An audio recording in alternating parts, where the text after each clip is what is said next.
എനിക്ക് ഏറ്റവും ഇഷ്ടപ്പെട്ട ഒരു മെഴുക്കുവരട്ടിയുടെ റെസിപ്പിയാണ് കേട്ടോ ഈ കാണിക്കുന്നത്. സംഭവം ഉണ്ടല്ലോ കിടിലൻ ടേസ്റ്റാണ്. നമ്മൾ ഉണ്ടാക്കുന്ന സാധാരണ രീതിയിലുള്ളതല്ല കേട്ടോ. കുറച്ച് വെറൈറ്റിയാണ്. അപ്പോൾ ഒരു പാനിലോട്ട് വെളിച്ചെണ്ണ ആഡ് ചെയ്ത് അതിലേക്ക് കടുക് ഇട്ട് കൊടുക്കാം. കുറച്ച് ചെറിയ ജീരകം ഇട്ട് കൊടുത്ത് ഇനി കുറച്ച് 2, 3 അല്ലി വെളുത്തുള്ളി അരിഞ്ഞതും പിന്നെ പച്ചമുളകും ചേർത്ത് കറിവേപ്പിലയും ചേർത്ത് ഒന്ന് വഴറ്റിയെടുത്തിട്ടേ ഇതിലേക്ക് ഒരു കുഞ്ഞ് സവാള ഒന്ന് പൊടി പൊടിയായിട്ട് അരിഞ്ഞത് ചേർത്ത് ജസ്റ്റ് ഒന്ന് വഴറ്റിയെടുത്തിട്ട് ഇനി അതിലേക്ക് ഒരു 1/4 ടീസ്പൂൺ മഞ്ഞൾപ്പൊടി, 1 ടീസ്പൂൺ മല്ലിപ്പൊടി, 1 ടീസ്പൂൺ മുളക് പൊടി, 1 ടീസ്പൂൺ ചിക്കൻ മസാല ചേർത്ത് ഒന്നങ്ങ് വഴറ്റി പച്ചമണം മാറുമ്പോഴേക്കും ഇതുപോലെ നീളം പയറ് ചെറുതായിട്ട് അരിഞ്ഞതും ചേർത്ത് ഒന്ന് വഴറ്റിയെടുക്കണേ.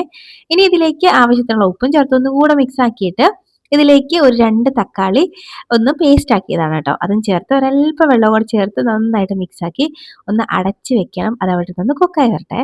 അപ്പോൾ ഒരു 3/4 ഭാഗം വെന്ത് വരുമ്പോഴേക്കും ഇതിലേക്ക് വെന്ത് വന്ന നമ്മുടെ വൻപയർ ഉണ്ടല്ലോ അതും കൂടെ ചേർത്ത് ഒന്നും കൂടെ മിക്സ് ആക്കിയിട്ടുണ്ടല്ലോ ഒന്നും കൂടെ ഒന്ന് അടച്ച് വെക്കണം ഒരു 5 മിനിറ്റ് കൂടെ.